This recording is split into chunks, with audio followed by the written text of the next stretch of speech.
All right, here we go.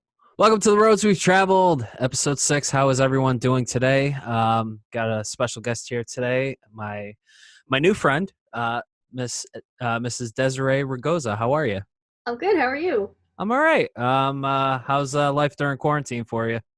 Well, I mean, it's going for what it is. I Yeah. mean, considering the circumstance, I was working for a little bit, but our plan, like my husband and I, we were planning to move to Vegas like as soon as possible. But of course, with the quarantine stuff, it kind of pushed our plans aside. So kind of like in lockdown, but we've been kind of like working on the side too, as much as we can with like Instacart and like Amazon Flex and stuff like that. So Gotcha. You guys moving to Vegas, huh? that's the plan. Nice. I got a cousin that lives out in Vegas who listens to this podcast. What's up, Eric? If you're listening, hi. He's actually a sous chef, I believe, for either one of the major casinos out there or a restaurant. I forget, but he calls me all the time, every now and then, just checking in. So It's a cool place. It's like kind of like my second home. I've been there so many times, and I have a lot of friends over there like that work for like Cirque du Soleil and some other like kind of like close like family friends sort of. So, nice. But it just on a career standpoint, it makes sense for me and for Brandon because he does his DJ stuff. So yeah, they're definitely way more like open-minded to like different kinds of music. Here, it's a lot harder. But. Oh, definitely. Like I totally get it. You know, I've been through it already. So, yeah, no, definitely. I've only been to Vegas once, and it was only for a weekend. And it was for my cousin's wedding, and we were there maybe like 3 days, so I didn't have a whole lot of time to really check out anything. But I did get to walk the strip at night. My first night, super jet lagged, and I made sure to get nice and buzzed before I did that. So, Good idea. Yeah, it was fun. Yeah, and then we did some karaoke, which is weird. It was like I had like 30 people in front of me in line. I'm like, oh my God, I'm going to be here for like 4 hours waiting to sing one song. Let's not have another shot or something Yeah, while right. So we met briefly last year in Rhode Island when you were still playing with my old band in the Red, and we'll get into that later. But you know, you were very sweet and very nice.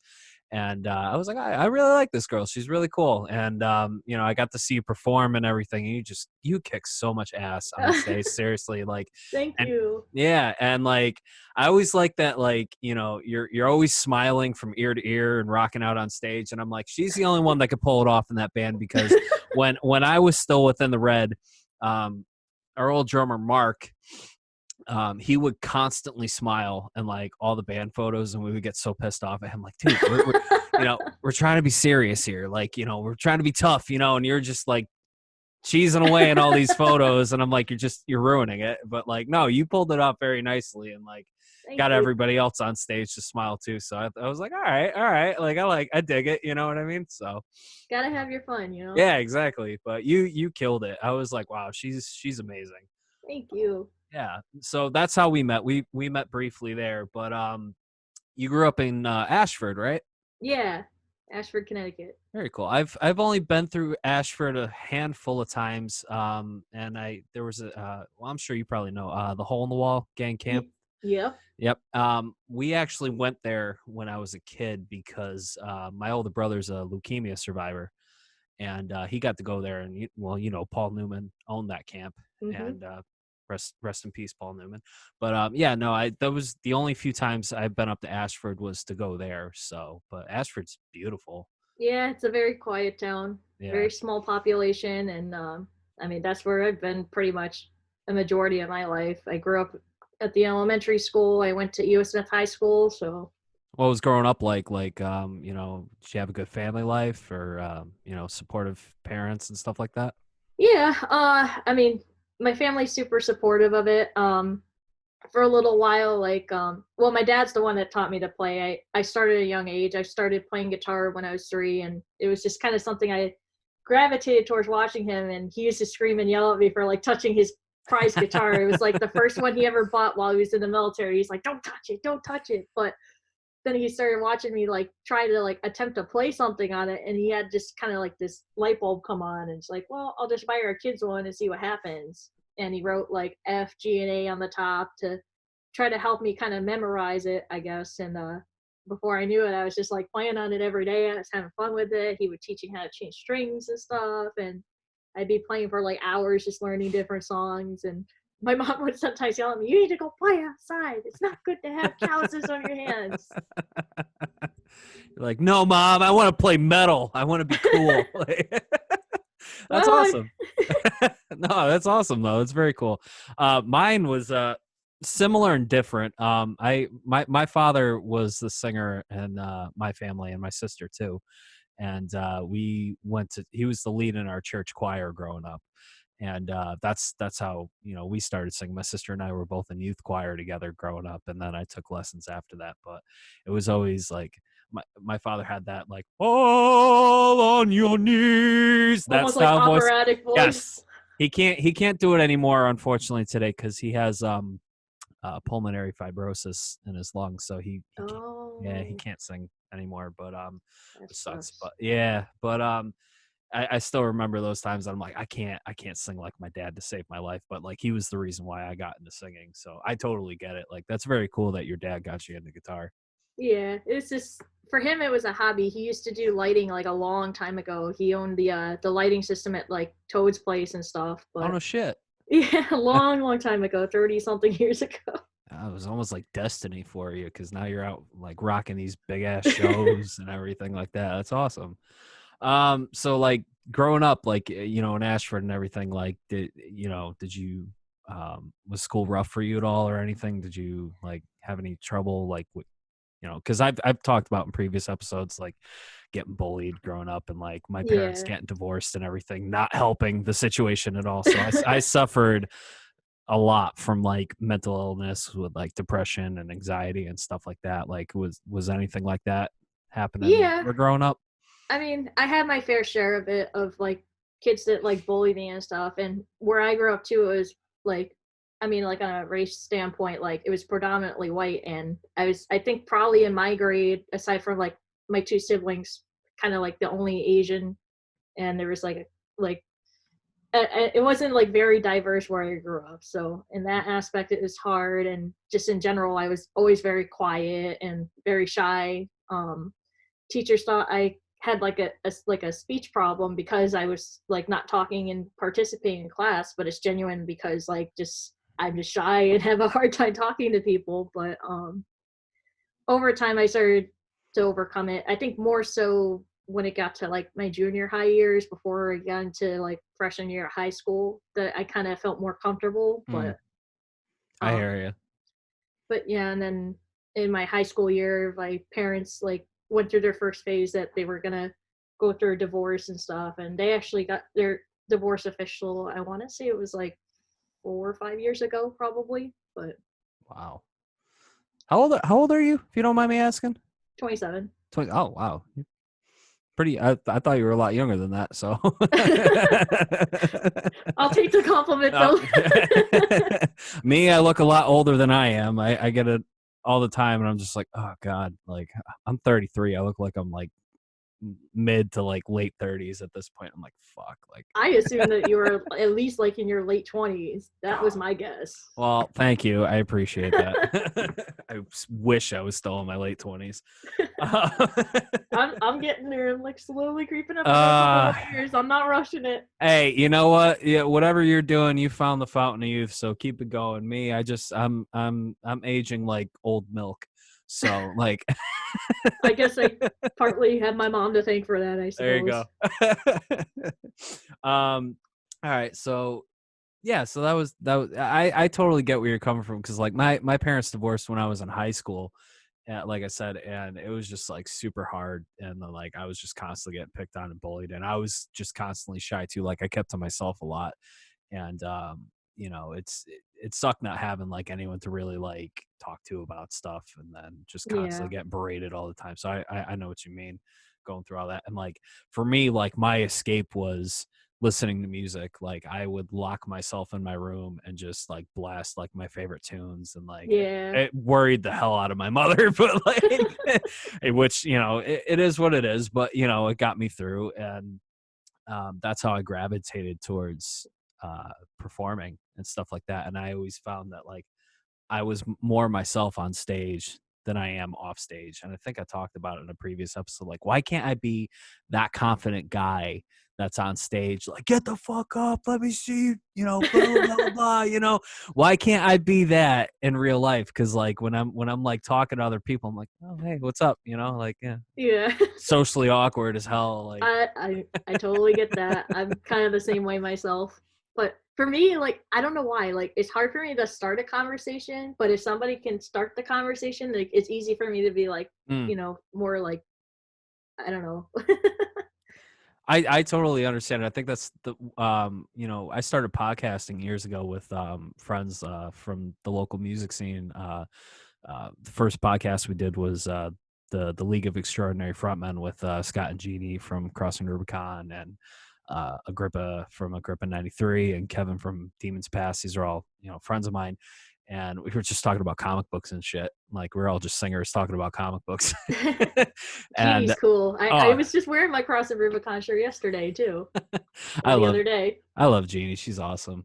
She's dope. But yeah, like we did that, and like that started like breaking me out of my shell a little bit more. And then I did another podcast recently that I didn't last long for me. I had to just branch off and do something else. But well, this one I'm finding more that it's helping me not only get to know my friends better, but it's getting me out of my shell to like keep the conversation going and like Yeah. initialize that kind of stuff. So it's mentally it's helping me a lot too. So because I'll be at work and I just shut up. Like I just listen to podcasts and music and just Yeah. get through the night. I don't talk to anybody.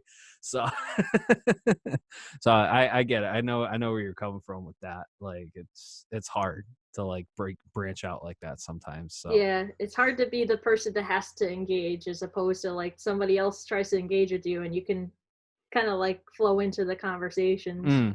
it's also like a confidence thing too. It's like, um, I know like I'm okay at starting stuff, but like sometimes it's just finding the courage to like overcome half the time too, because I've just been so used to being that socially awkward, quiet person in Mm, the corner, just, you know, going through shit all the time and just like, you know, afraid to like, oh, what if they, you know, say this about me, or what if they think differently about me, or whatever. So, you know, it's just overcoming that kind of fear, I feel like. right. So I'm better at confidence now. I'm, you know, especially with a couple drinks in me, I'm a social butterfly, but I mean sometimes a little too much, but but yeah, no. Um yeah, so tell me about your music. You said your dad got you started with guitar and everything at a young age. I mean, what did you play like in any groups or anything in high school, or did you like start joining bands or anything that young before you got really big to where you are right now? Uh, well, it kind of started like when I was like 5, maybe 6 years old. Like my dad would have me like sing or like play little things for like family parties and stuff. Mm, And when I was 8, he forced me to do one of the talent shows they were having at like Brooklyn Fair and stuff, and that was kind of nerve-wracking, but I think in a way like it kind of broke the ice for me a little bit to like play in front of people like with more confidence, mm, because like with family parties and stuff, like I was always shy and nervous, like I don't want to do this, dad. Like it's just like it's one thing at home, but like in front of people it's just like weird for me. But um when I was 12 was like kind of the pinnacle of when my dad started actually taking me out to like open mics at the bars and stuff. And I didn't know what was going to become of it. Like for me, it was just like, oh, it's a lot of fun, and I get to meet new people and jam with people that know the same songs that I do. And I was mm, like, oh, this is awesome. And before I knew it, Doug Wimbish came along for one of the open mics and stuff and saw me play and asked about like having me come out to their show they're having at Toe's Place for with Living Color, and they wanted me to play Crosstown Traffic with them at like the end of the night, and it just kind of like before I knew it, everything just kind of escalated. Like I was at NAMM show within like the next like month or two, and then just I had a band formed with a couple of the guys I played with at open mic. The drummer was Rob Gottfried, and then my bassist was Bob Laramie. So Wow. Struck gold at a young age like that. Like that's amazing. Living Color on top of it too. Oh my god. I love that band. yeah, me too. They're all cool guys too. Yeah. That's even cooler like when, you get connected with musicians like that are super famous like that, and they're just like Super humble. super humble, down to earth people. Like Mhm. that's really cool. That's awesome. So then it just like escalated from there. Like, you got into I'm gonna butcher this name. I'm sorry. You said it earlier. Circa. Please say it. Like I can't. Cirque du Soleil. Thank you. Cirque du Soleil. Is that did that happen right after that, or? It didn't come into fruition until just before I turned 18. So at this point, like, I So all graduated. this stuff happened before you were 18? Yeah. Oh my god, that's amazing. So I, in 2010, graduated high school, and my dad and I were trying to figure out, okay, what's the next step? Because I was applying for like music colleges and stuff, and I got accepted to a couple, but the problem was like there weren't any like scholarships available with like the income between my parents, and then just the tuition was so high. Like Berkeley for 1 year was like 70 grand just for the year. I was like, Mm. I'm gonna do this, but it just kind of worked out. Then like I was working as a substitute custodian with my mom at the school, and then before I knew it, so kind of funny story, but it was, I want to say March or April. My dad got the phone call outside from Greg Philliganes, and the first thing he was like, I want your daughter in the band. And he's like, I don't know who you are. Like my dad used to be in the Marines, so he's like very stern and like protective of his family and stuff. And Semper Fi. yeah. But at this point, while he's outside doing yard work and talking on the phone, and I don't know this is going on, I'm in the bedroom just waking up at 1 o'clock in the afternoon, getting all showered, making myself some toast bread in the kitchen. And then he's sitting there on his laptop with a serious face, a cup of coffee in his hand, like, you know what you just did, like all like angry. I was like, no, like what did I do? I was like, he's like, come over here and look on the computer. And then there was a website for the Michael Jackson Immortal World Tour. I was like, well, what is this? And he's like, I'm trying to research it and I'll let you know more information and stuff. But this guy named Greg Philgaines, I had to do extensive research on him to see who he was, because it was just a random phone number, and he claims he played with all these people, so I'm trying to profile him. And it took like probably about a week after that it really processed to me that it's like, oh, holy shit, this is like a huge production. Like this is like no joke. Like they had like almost 200 people, and just like the cast itself is like Wow. a huge thing. So then months after negotiating the contract, it was like a nightmare in itself. It was like 30 to 40 pages long with like all fancy terms and stuff, and Holy shit. I had to have my lawyer look at it extensively and talk to the guys at Cirque to kind of like work out the negotiations for it. And before I knew it, at the end of June, like beginning of July, I had to fly out to Montreal and start rehearsals. And our first show was October 2011 in Montreal, the opening show. You were the lead guitarist for that, right? Wow. Mm-hmm. That's amazing.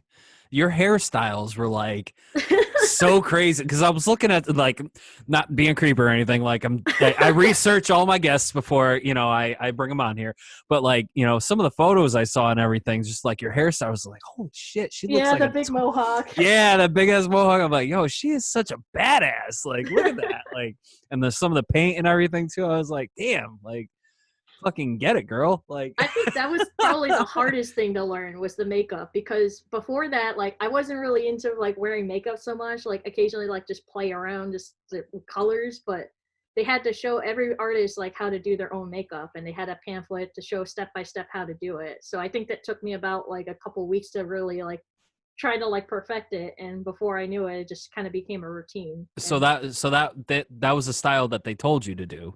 Yeah. Wow, that's cool. It's very cool. So did it kind of like rub off on you after that to like keep doing like the face paint on stage and stuff? Because like I noticed Yeah, that within the red, I was like, all right, like yeah, yeah. that looks really cool. Thank Very you. cool. Yeah, it kind of started with that, and over time it was like, well, I want to try to branch out, see what other things I can try. And I went on like Pinterest and Google, and like I have my own makeup stuff, and why not? And just before I knew it, I was looking at design after design, and even trying to make my own, and just it became like a thing. So, Very cool. So you did that for how long? You were, we did it for 3 years. okay, and then there was were there two tours that or two different shows that they did? There was I was looking at your profile. It was the Michael Jackson Immoral one, right? Yep, That was that one was of them. the original one, and then for a short period of time, I was supposed to do the other sister show we had, MJ1, out in Yeah. Vegas. So, Did you so did you were you on the one tour or just briefly? just briefly, but I didn't really get to start anything with rehearsals and stuff because they have like extensive like physical evaluation and stuff, for liability purposes, and the timing of it didn't really work out because just the month before I got out there and stuff, I got into like a bad car accident and I was having a lot of concussion Oh symptoms shit. that they found that they decided to red flag it and couldn't continue with it until I was fully cleared and had doctors look at it and stuff. So, And you were how old when all this happened? uh, let's see. When I got my car accident, it was the end of 2016. So, Oh wow. 4 years ago? yeah. So you're about 24. Hmm. That sucks. Like Yeah. I mean But like things happen for a reason, right? You know? yeah, and needless to say, other stuff happened after that even. So I did another tribute show, it was called The Legacy. That was like another Michael Jackson tribute show, and that was, I mean, it wasn't like Cirque or anything, but it was like it was cool because the guy was he's a MJ impersonator, and he's got the dance moves and sings like Michael Jackson, and it was definitely like way more like band oriented for sure, but it was cool. We did dates in Australia and in Germany and New Zealand. It was fun. God, I wish I could travel as much as you. You've seen more of the world than I have. I got to get the hell out of Connecticut. Yeah, it's got its perks, and it's got the feeling of just homesickness sometimes, but it's totally worth it if you can do it. I'd go for it, no Uh, question. I was saying in a previous I think it was with Cody when I was talking to him that I'm really thinking about moving to Texas Oh someday. yeah, yeah. Yeah, like I'm thinking maybe Austin or something.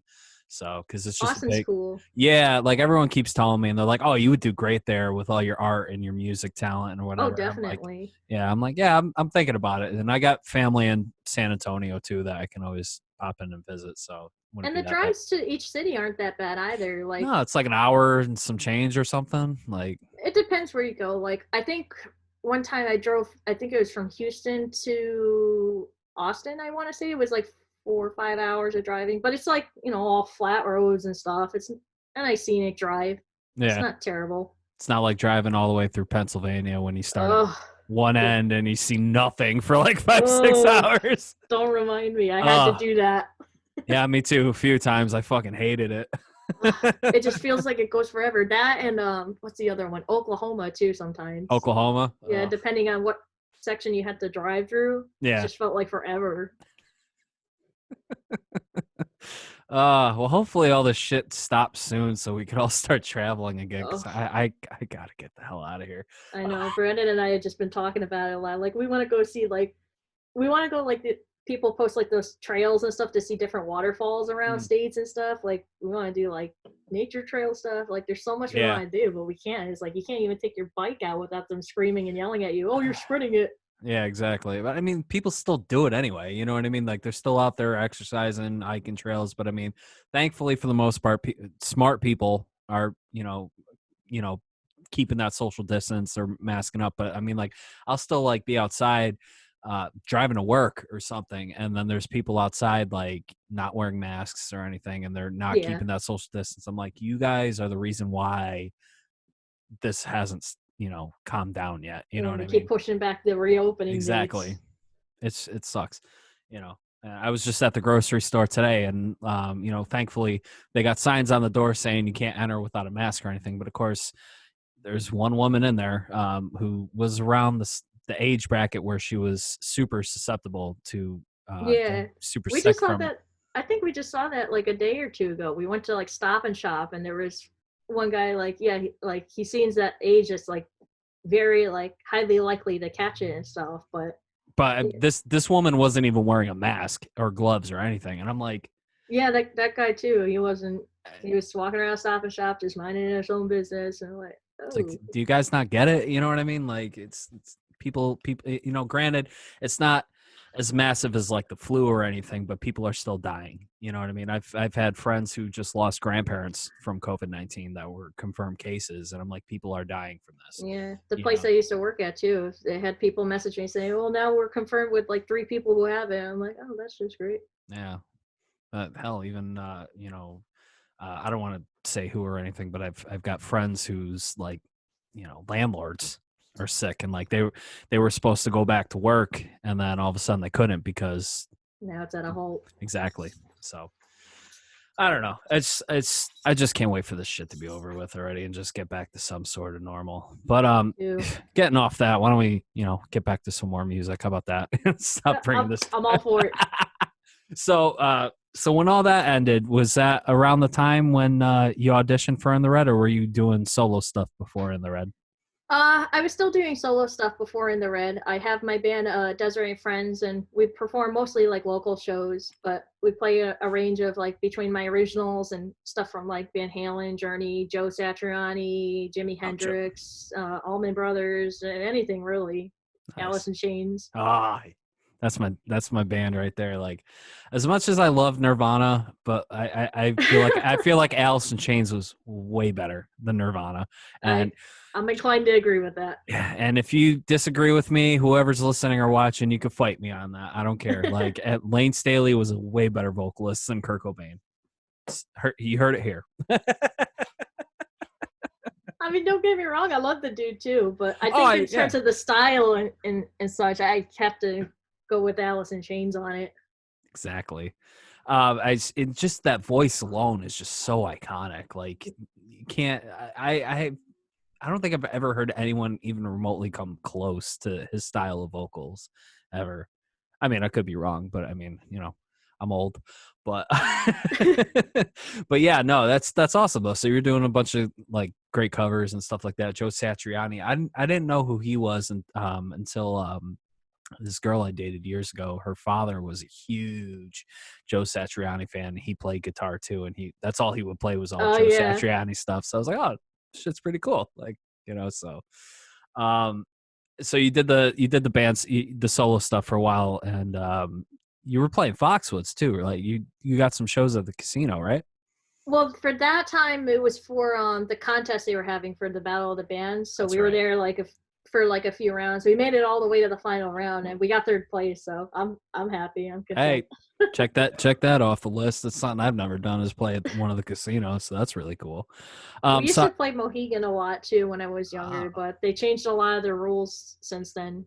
yeah, I know Scott did Crossing Rubicon. They opened for Motley Crue.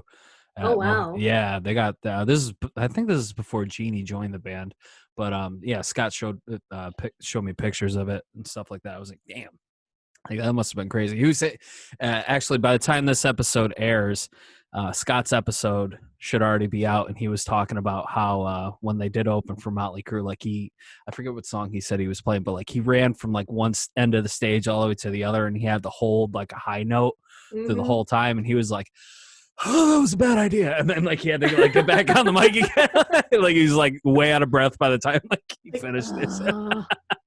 He's like, just like running all the way across. And I'm like, yeah, that's a bad idea. Like live ever. give this man a beer.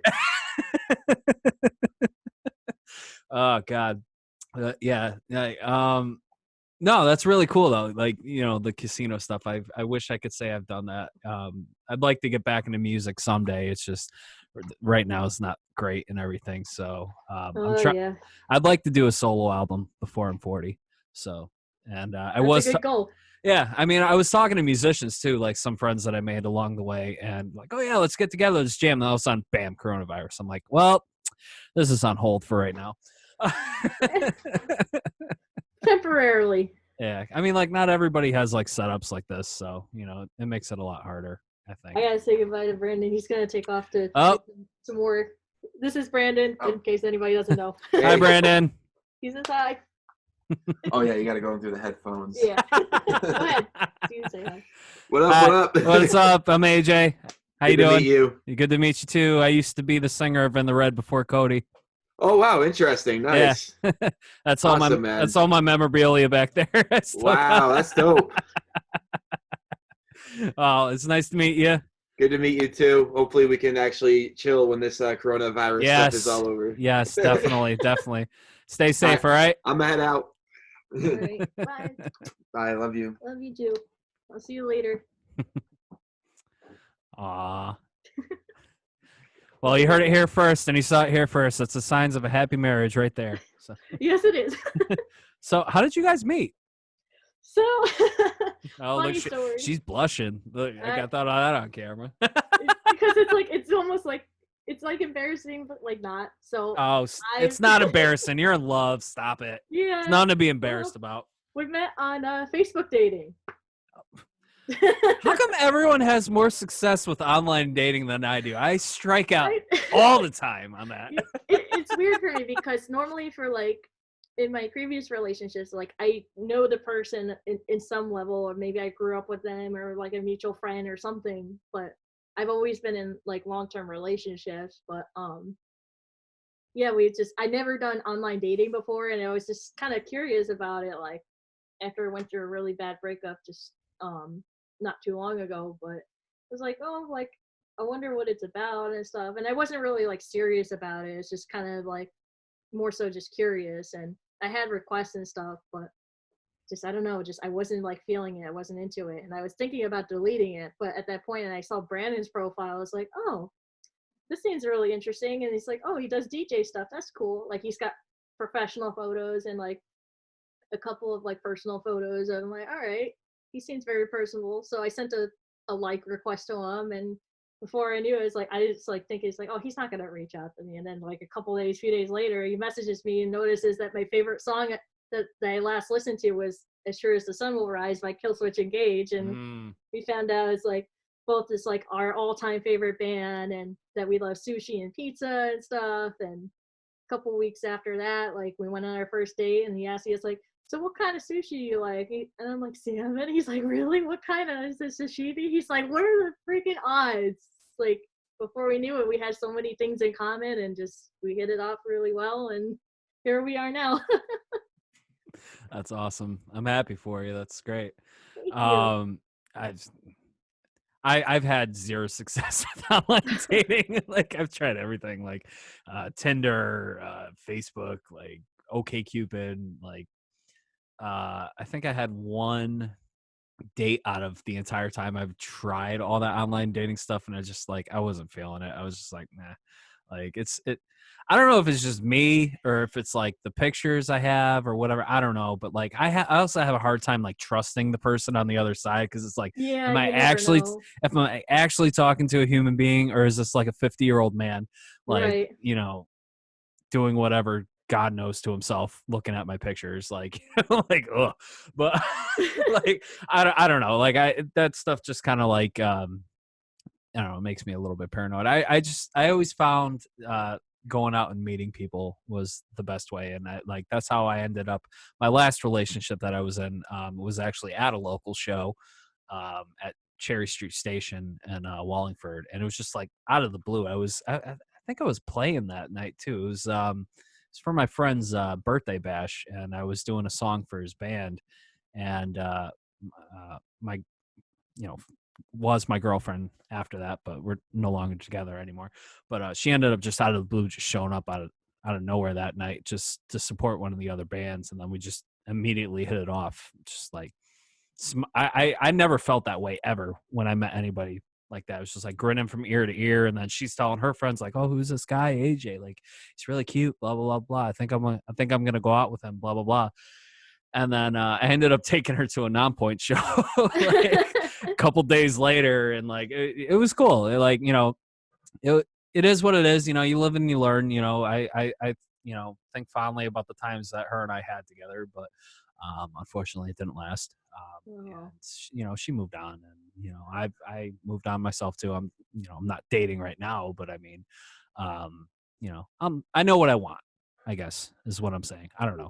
There's nothing wrong with setting your standards, and it's just kind of like that for Brandon too. Like he would tell me about like how there's like he has a certain like list of things he likes in a girl and stuff. He was kind of like explaining it to me, but um I think well before we got together, he went through like I think about like a year and a half before we met, like that he was single and was going through a transition in itself of like losing a lot of weight, and like he went into like studying with spirituality and like really like trying to figure out like what he wants and like who he is as a person and stuff. So really taking that time for himself. But going back to like when you said that you took her to the non-point show, it reminds me because like before our first date we were talking about Killswitch, and I told him that they were going to be playing at House of Blues in Boston in April, and we were supposed to go, but you know, all this quarantine stuff. But on our first date, he's like, "So I already gotta tell you, I bought 2 tickets for us to go." And I was like, "No, you didn't."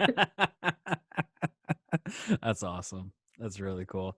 Yeah, no, it was even that non-point show was I think it was Cody's like first time opening for non-point. This is before you joined in the Red, because in the Red was on that show, and my friends from Vision Within were on that show too. So it was roughly like I want to say like 6 or 8 months after I left the band, so it was a little awkward for me at first. Like that's my buddy up on stage singing songs that I used to sing, and I'm like, yeah, this is a little awkward. I mean, like, yeah, no, good for them and everything, but like, my, you know, the girl I was dating, she was like, "Are you all right?" I'm like, "I think I need to go get some air." Like, this is just a little weird, but But it's gotta be somewhat like surreal in a way too. yeah, because like, you know, just thinking, I'm like, that was me like a year ago. You know what I mean? Like, Yeah. opening for the same band, you know, like doing the same thing, and like now my buddy's doing it. And I'm like, this is a little awkward. Like, like,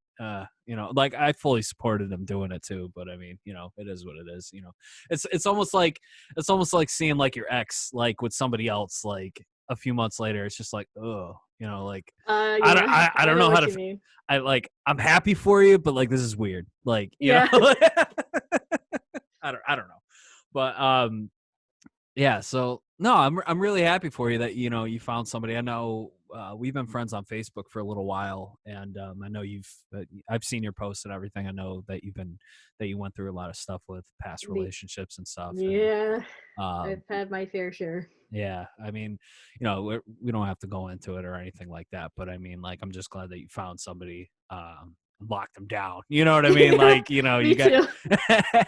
It's And honestly for the short period of time we've been together, it's just I've been able to just like it's such a huge difference when you're in a completely different environment than what you're used to being around. Like mm, he kind of like shifted me to like have a lot more of like a sit back, really like analyze, but like really like think about what like the scenario or what it is I want to say and stuff. And before like it was hard for me like um sometimes to translate what I want to say. Like I know what I want to say, but it's hard for me to communicate it. But yeah.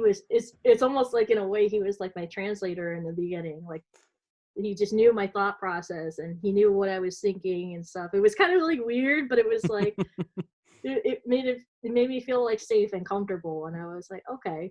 And before I knew it, and just being around him, like he's always so positive and has a good outlook on how to approach things and always optimistic, but he wouldn't like be like condescending about a subject. And it's helped me a lot too with like even still like I struggle with like depression and PTSD from like trauma from previous relationships and events in my life, but he helps me get through it like 1,000 times easier. So Well, that's good though. You know, I'm sorry that a lot of that stuff did happen to you. I mean, it's never it's never like good, or it's never like fun to like constantly, you know, have to live that or rethink about that kind of stuff. You know, I mean, Yeah. like I don't know exactly what you went through, but I do have friends that have suffered from PTSD and stuff like that. So I totally understand, and it sucks. And I'm glad that you got somebody supportive like that to help you get through it and Yeah. be there for you when you do have your rough days. You know, so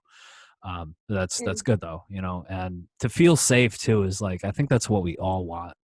You know, like definitely. this. You know, besides stability and stuff like that, you want somebody that just like fully understands you inside and out, gets you, Exactly. and is just there for you, to pick you up when you're down. I mean, like, They because never leave you feeling vulnerable.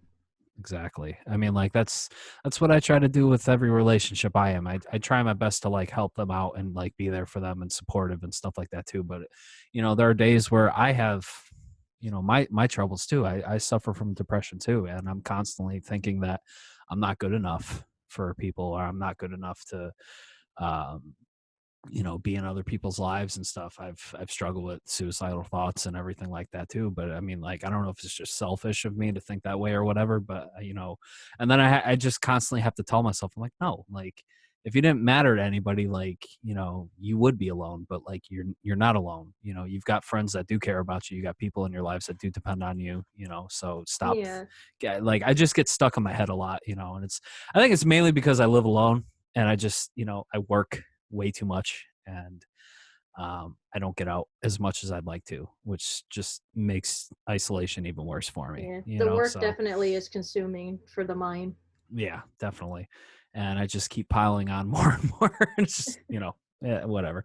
That's why I'm glad this podcast, believe it or not, it's actually helping me out a lot too, because it's getting me out of my shell and talking to friends and like getting to know them better and everything. So in return, it's helping me mentally too. So, but that's again, that's great. I'm glad that you got, somebody like that who's your rock to help you out with that, and that's kind of what happened with my last relationship. It's just kind of how it ended, because um I wasn't getting that kind of support that I was giving back, Yeah. so, and you can't have that in a relationship. Yeah. It's And got to be 50-50. definitely. And that was kind of one of the things too, like through my parents' divorce, that was like the hardest for me, in the sense that, like, so to backtrack a little, like my dad used to manage me from like, he was supportive, but like when I was 12 and I started having the band and everything, like that's when he started taking the role of playing management. And we were also like traveling together a lot, doing the shows, and he would do like all the social media and like communicating to everybody between fans, or like doing contracts or whatever it is. And like we almost had like, it was like almost like three different relationships in a way. It's like father daughter, and it's like we're best friends, and then we're also like clients and stuff. So while it was cool, and it's like it also had like its downfalls, but during that time of my parents' official like divorce and stuff, he popped a question in me of like asking if it's like I'm his best friend, like just what do I do in this scenario? Like my mind says I want to stay, but my heart is like I'm just not in love with her anymore. And my advice that I gave was that the number one thing is, if you're not happy, you can't stay with a person just for financial reasons, because that's kind of selfish. And it's um it ruins just your heart, and just like um you have to do what makes you happy. And at the end of the day, like, I mean, if she's going to be hurt by it, like there's nothing you can do about it. You got to do what's best for you. But Exactly. but that was the advice that I gave. But that he went through the process of it, but he didn't tell me what like other things that were going on and behind the scenes too, until like later. And it got turned around and flipped around. It's like, well, you told me to get the divorce. And it was a tough battle for a while. And my dad and I went through a phase of talking, not talking and stuff. And unfortunately, like we're in the phase right now, we're not really talking either. It's hard, but sometimes like I try to let out as much as I can for help and support and be positive with them. But some people, it's like you can't change them, and as much as their family, sometimes you have to remove yourself from toxicity, and that's just how it is. I gotta tell you, like, you and I have more in common with even you just saying that than you think, because that is almost exactly the same relationship I have with my father right now. My father, he divorced my mother when I was a sophomore in high school. And he got remarried. God, I want to say maybe it's been over 10 years now, I think. But like, my father is, I love my father. Don't get me wrong. Like I love my father. He put a roof over my head, taught me good work ethics and everything like that. But he has his own demons. He has his own problems. Mm-hmm. Um, he's very paranoid at times and just thinks that his misfortune in life was everyone else doing it to him. So, but he also grew up in an abusive household, so That's that kind of like didn't help the situation either. that was So my dad too. yeah, and it sucks because like I know my dad is miserable, and his marriage that he's in right now, he's got 2 stepkids and everything, but all 3 of them take full advantage of him. They don't care about his Oh, well-being. They don't care about his health. He's so afraid to leave them because he's afraid that they're just going to take everything from him. And I'm like, at this point in your life, like, so what? They take the house, we get you set up with a small apartment somewhere, you know what I mean? Or, maybe you move in with like I'm one of 4 kids. Maybe he can like live with my sister or something, because like I said, his health isn't great either. He's had a hmm. heart, he's got pulmonary fibrosis, he's had a heart attack already. He's working 2 full-time jobs still, and I Oh, don't know. whoa. Yeah, he's crazy. And you know, it's like I just want him to slow down because he's already at retirement age and he doesn't want to slow down. And him and I have butted heads about like what he should do with his life, and like he's just constantly complaining, like they do this to me, they do that to me, this, that, and the other. I'm like, well, why don't you leave?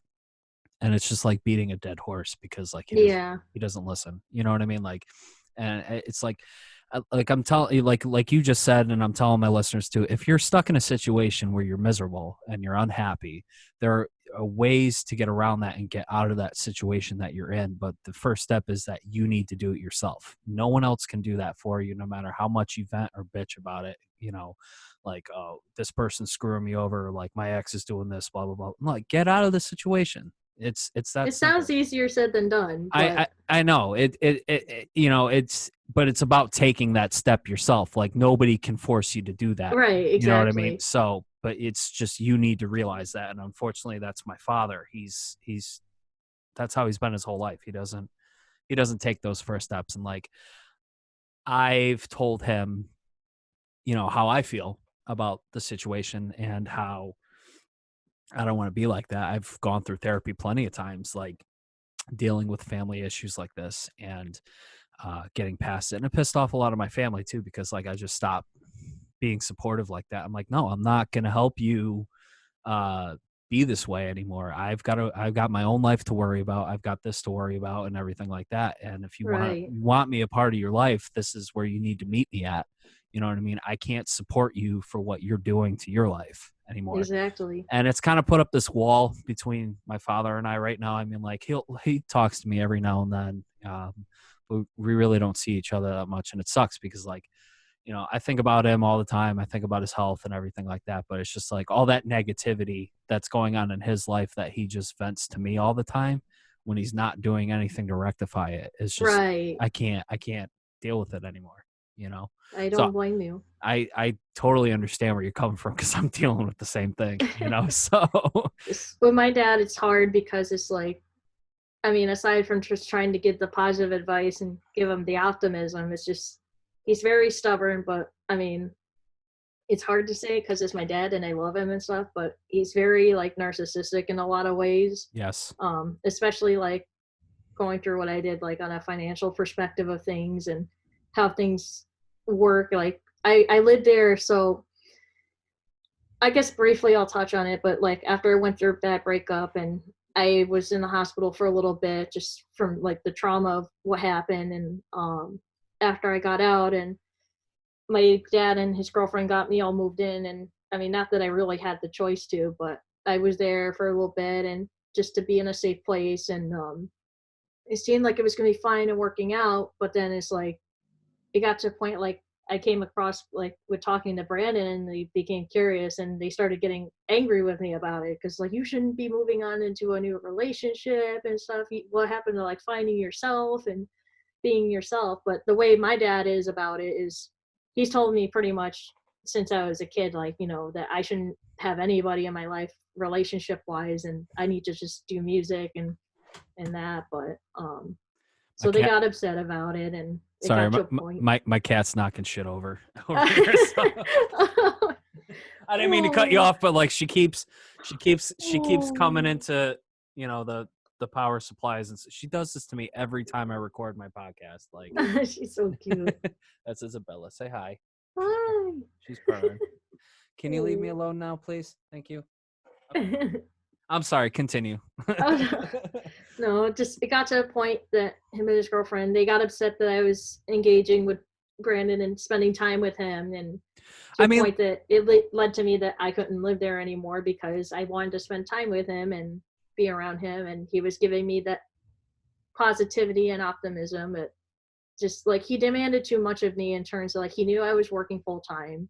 He knew that like I need to have my life. I'm 27. Like I can't be told what to do like I'm a teenager anymore. It's not how things work. And I've done everything you asked me to do. I've done chores what you asked me to do. When you go take your vacations to New York every weekend, I watch after the animals, take care of them, do all the duties you want me to do. I even go out of my way, like when I have to do my own grocery shopping, you have me to do yours too. I do that too, like whatever you want. And it's just, I constantly felt combated at and manipulated and felt like I wasn't good enough and just constantly fighting with him, and just I couldn't do it anymore. I can understand to a point where he's coming from, just being protective like that, because like coming from an outside perspective, you know, not saying anything bad or anything about, you know, your choice. I'm super happy that you found somebody that you know, you guys are great together and everything. I could see that on camera all the time.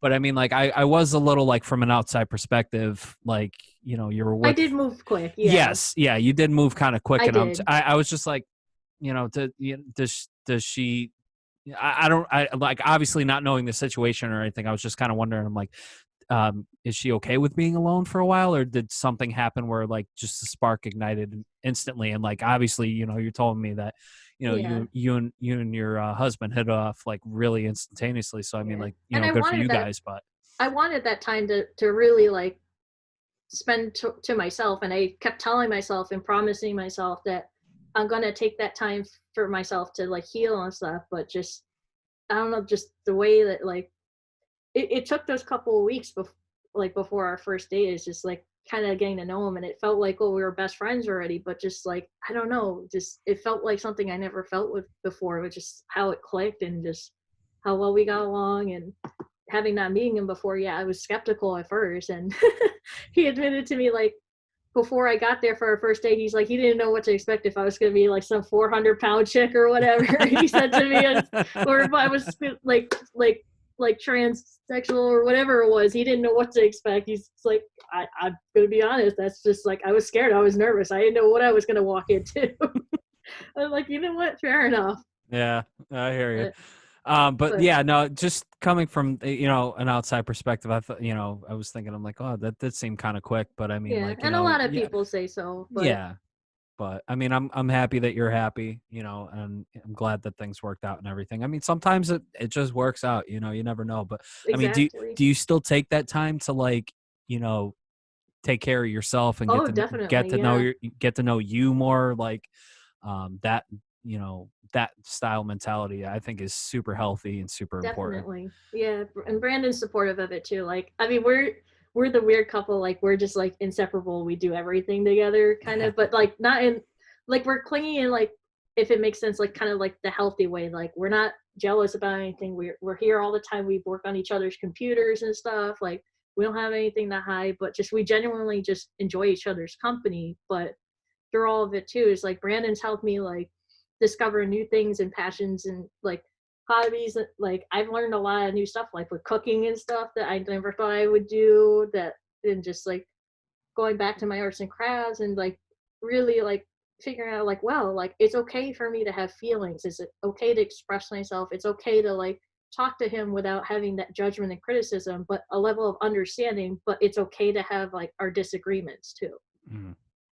And I think that balance is really important. That's super healthy. But I get to have my space and just be able to have that time for myself too, which is nice. And I never really had that without feeling that paranoia and fear of like, oh, what if like the other half was gonna judge me or something. Was that a Pikachu? Oh yeah, my phone. I forgot. I forgot to put it on vibrate. Don't worry, I'm a huge Pokemon fan too. So I mean, it'll notify me. It's like, oh, for Instacart, here's a new batch that came up. oh, that was so awesome. I actually have on my phone every time I get a text message, it's the level up noise from the old Game Boy game. Or I have like when somebody sends you a text, it's the Mario coin. Nice. Nice. I actually have Castlevania, the 8-bit music for my ringtone on my phone. So like, I don't know if you ever played that game, but it's rage inducing. It's super hard. But, like kind of like Dark Souls. Yeah, just you'll smash your controller if you like, yeah, exactly. So it's super old like me. So but anyway. Brandon already calls himself ancient. He's 32. Oh my god, he's I'm 33, so I mean he's right up there with me. But I mean he looks like he's in better shape than me. I've had spinal surgery, I've had carpal tunnel surgery, I've got glaucoma now. Like it's just a disaster. But enough about my health. All right, so let's talk about In the Red for a little bit. How did you get how did that happen? How did you get the audition for that?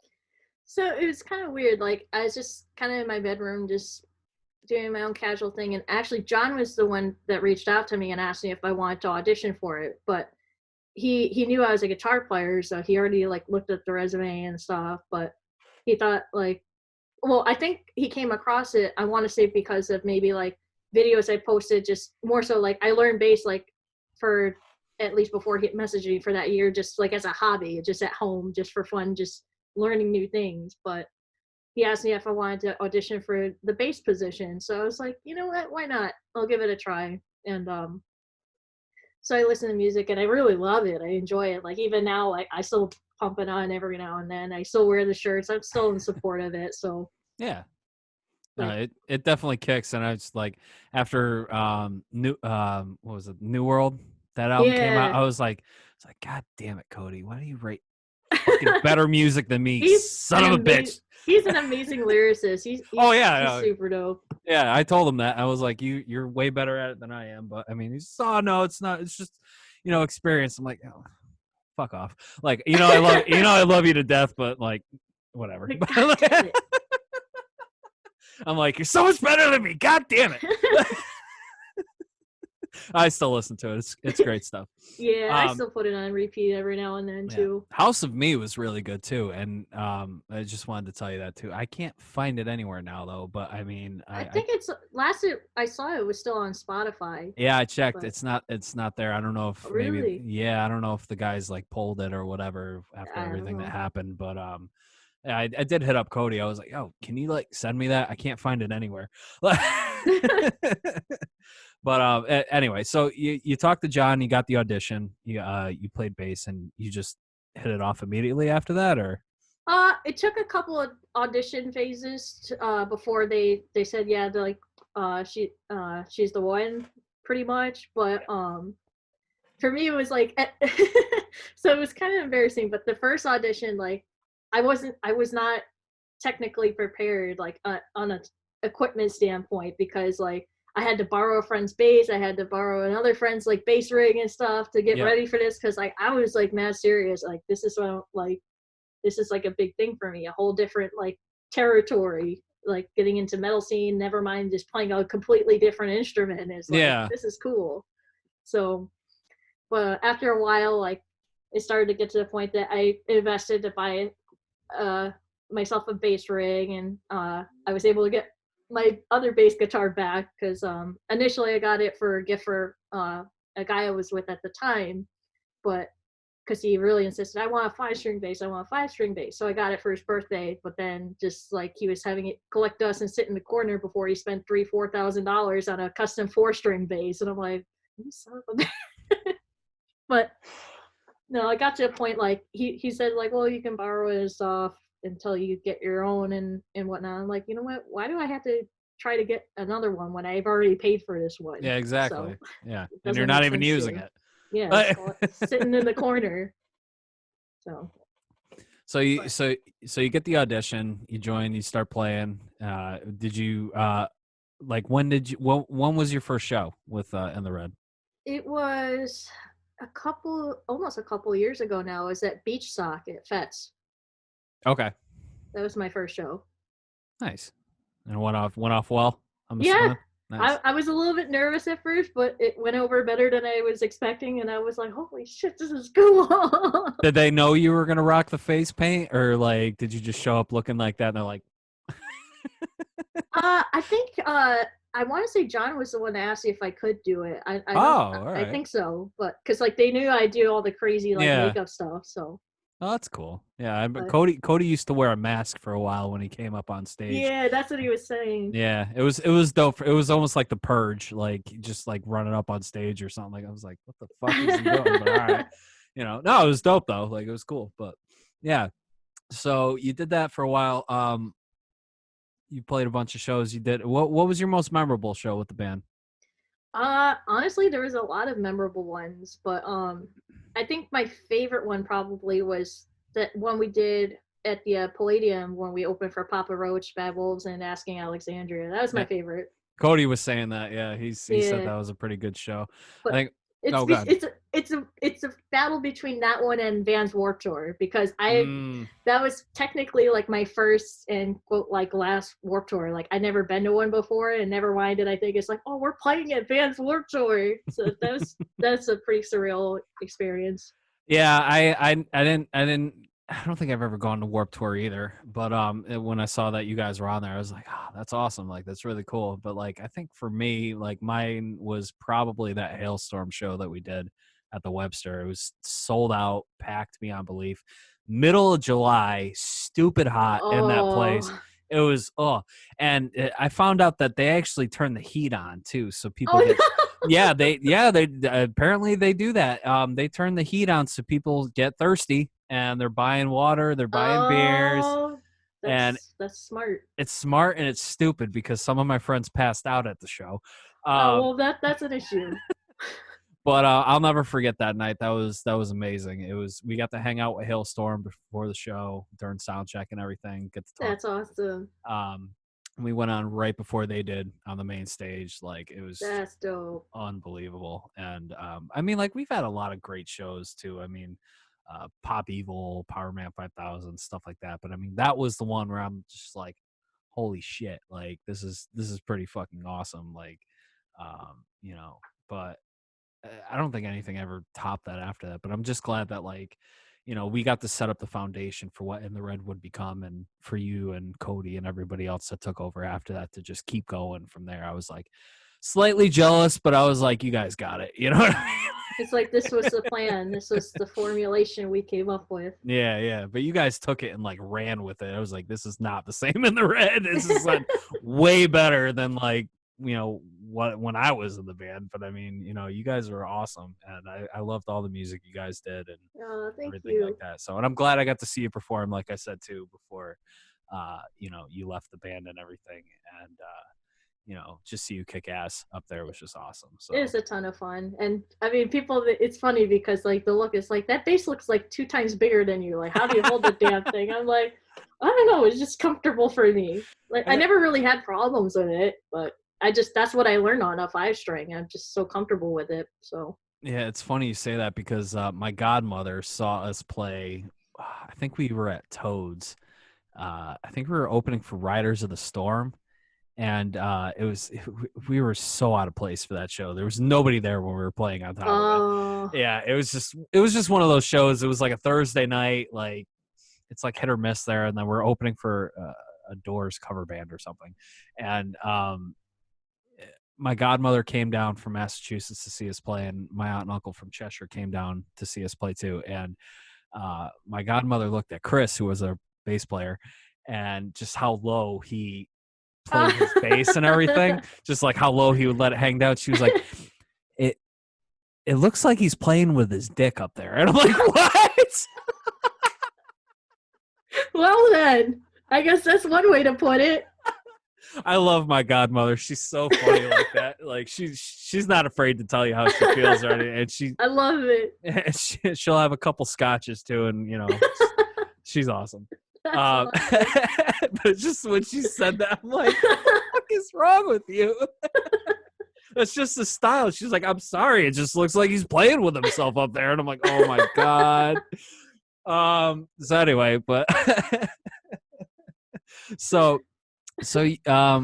you left around right before Cody and John left. Like, I mean, you don't have to go into details if you don't want to or anything, but I mean, like, I know we did touch a bit on Cody's episode about how people on the internet were reacting to it and everything, and some of the messages you got. And I defended you. I was like, that's fucked up, because like I saw that stuff and just the way people were talking. I'm like, nobody understands like what it's like in a band to like work with people and stuff. And sometimes things like a divorce, like I said in that episode, Exactly, like sometimes things don't work out, and you got to choose to do the right thing or whatever is best for you. And sometimes it doesn't make everybody happy. But I mean, to just sit there and bash people, and on top of that, sending you messages and like stuff like that, I'm like, what the fuck is wrong with people? Like, it's hard because it's like I have like, granted, I wasn't with the band for, I mean, that long of a period. It's just like I had that emotional attachment. Like that's my happy place. It's fun, and just I'm just attached to everybody in the band. Like they're family to me. And even still, like, I mean, I haven't really like communicated with everybody like since all that like came into fruition, but I still love everybody and they're still family to me. And I mean, everybody's going through a hard time right now after the quarantine, but yeah, when all that happened and before I left, it was just overwhelming when I was actually set back and shocked by like how people reacted and started like sending threatening messages and like with lawsuits and stuff, which I mean, I briefly like watched some of the episode with Cody and stuff, and it was true, like, with the financial perspective of it, like there's really not a whole lot of money involved in it. And to be honest, there's no legal action that can happen because there's no trademark. The only thing trademarked, like I said, was that old skull logo back there, and it has my name and Chris's name on it as well as Pete's name. So I mean, unless he did something that I don't know about and trademarked the music or the band name after that, like I don't know, but I mean, there's really nothing he could do. I'm not. I mean, not trying to bash him or anything, you know what I mean? But like the threat to sue you guys, like he had no case. I'm sorry. No, but it was more so like I wasn't disappointed in his reaction, because if that were me, I'd be upset too. And I get it, but it's more so the reaction of like the supporters that I was more shocked by. Yeah. It was a little overwhelming, and to even get as much as like a death threat about it, I'm like, this is too much. It's just like you said, it's like outside perspective looking in, like they don't get it unless, you're a musician and involved in the project, and they don't know the inside workings of it. But I, at the same time, don't want to sit there to like try to explain myself either, because like, why should I have to? Exactly. You shouldn't have to. I mean, like being in a band is like I said, being in a marriage. And if it's not working, it's not working, and you just go your separate ways, and that's the end of it. But other people that, they might feel strongly towards certain people in the band saying, oh, well, they're always right and this person's wrong, this, that, and the other. Well, you wouldn't know other than what this person's already telling you. You know what I mean? Like, I'm a firm believer in like, you got to know all the sides of the story before you make a judgment call or anything like that. Exactly. But even like you make a judgment call, you shouldn't be going out of your way to bash the other person anyway, especially making death threats and having to like choose sides. It's like, no, it's not about choosing sides. Like, you don't get it. Yeah. I mean, like, even if you do choose a side and just be done with it. You know what I mean? Just move on from it. Like, it's not like I'm on this person's side or that person's side. It's like, it's more so it's what's in my heart, what I feel that it's right for me. And even too, like, it was going to come to a point that, like, you know, I would have had to say something anyways to leave, just because, I mean, as we talked about earlier, like, Brandon and I were planning to move to Vegas, and we were hoping it was going to be right away, but with the lockdown and stuff, like, everything got pushed back to whenever they say so. Yeah. So, well, and now it's not like anybody can do anything now at this point anyways. Exactly. You know, things happen for a reason. You know, I'm just glad I got to, you know, see you perform, you know, and check you out and everything. And, you know, it sucks how it ended. And, you know, I'm sorry that you got such backlash from assholes like that online. It is what it is, but, you know, I just move on, and it's not worth the time and energy to try to confront it and communicate with them. It's just, that's what the opinion or what the thought process is. Like, I can't, you know, I'm not going to sit there to waste my time and energy to try to convince otherwise. I don't need to explain myself. Exactly. You don't. And, you know, you're a better person for that too. So much respect to you for that. And, you know, coming from me personally, I mean, like, half of these people, like, I'm still friends. Certain people, like, I'm still friends with, that supported me when I was in that band. Half these other people that I don't talk to anymore, they just kind of fell off the face of the earth after I left the band, because they chose to say, oh, you know, you're not in the band anymore. Why should I talk to you? You know, right. Like, all right, well, if that's how you feel, then all right, then, you know, you want to keep supporting the band. That's great. I'm going to keep supporting the band too. But if you want to treat me like I'm fucking nobody, then all right, then you're nobody to me too, then. Right. You know? And it's for me too. Like, but I mean, that's to whatever they choose. You do you, I do me. Exactly. Just keep chugging along, you know, keep doing you. But, all right. So moving on from that. I mean, like, you know, you said that you're planning on moving to Vegas, but everything got pulled back for the quarantine and everything. Are you still working on music right now? I am. I mean, Brandon's inspired me a lot too, but I've been working on some new material, and opening up old projects I've been to finish. It's nice to have that time to be able to really, like, finish all the stuff I've been wanting to put out there but haven't gone around to because of work or life circumstances and stuff. But been writing even just new material, and actually just these past few days, Brandon has to get a mix out for Monday, a DJ mix for this other, I forget what it's called. I think, Flush the Format, and they play all the stuff on like 50 different radio stations, and I think Kiss was like one of them. But oh no shit.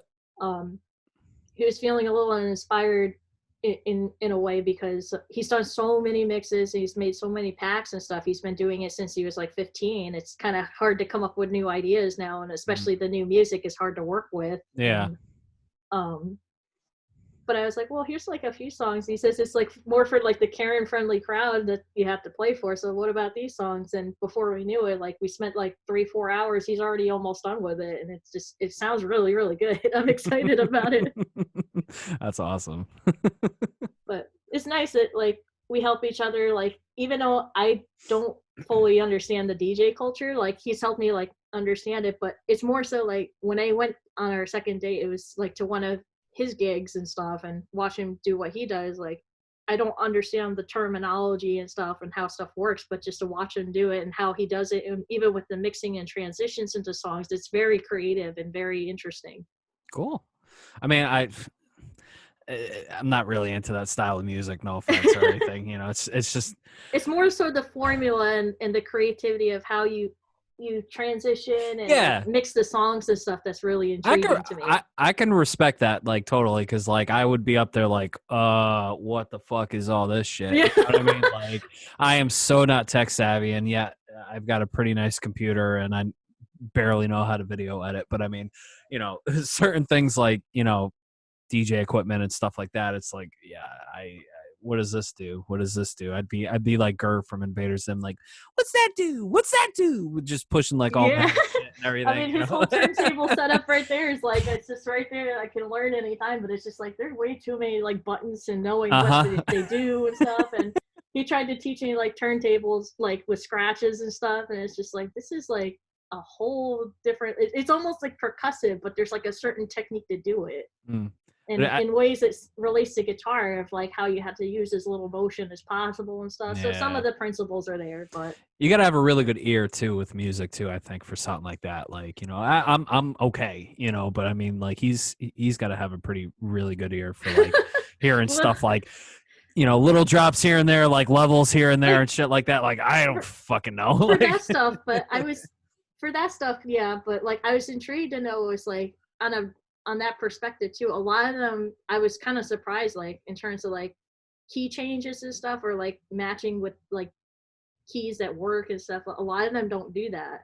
They follow this thing called like the Camelot wheel, which like gives them like instead of reading it by like chords, they have like a formula like 2A matches with like 10A, and or like I think the way you explained it, it was like I can't remember which one was which. A was like minor and B was major or something along those lines. But they base it upon numbers and follow that chart to see what matches. So that's crazy. Interesting. It's interesting.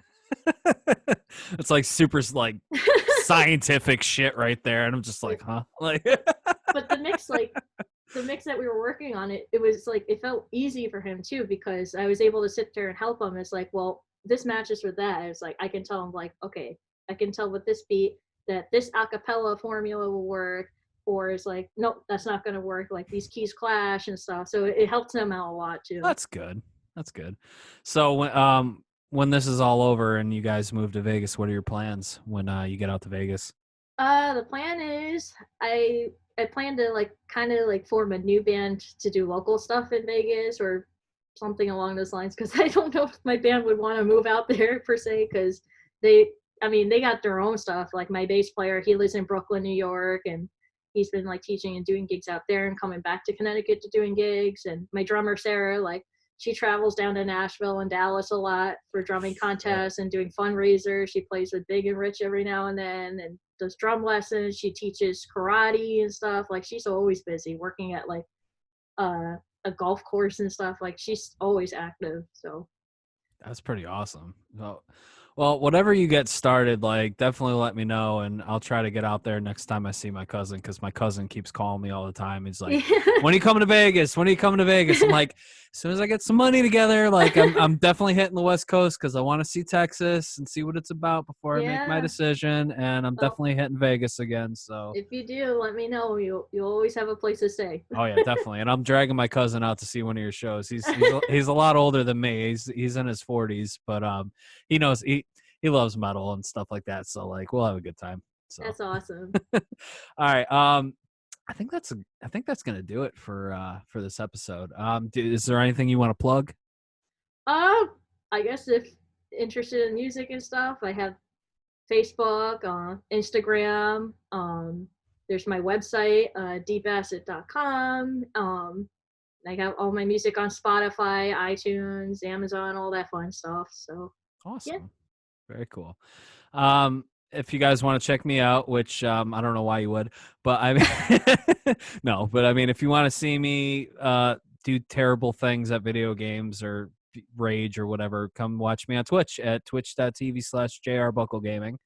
And you can check out my portfolio at www.alanmpelletierjr.com. You can check out my artwork, my video work, all that stuff. I'm actually working on right now a lyric video that's driving me insane for Crossing Rubicon, actually. Oh, nice. Yeah, so Scott wanted something like karaoke style with the ball thing, but I don't think I'm gonna be able to get that to work. So if I had hair on my head, I would be pulling it out.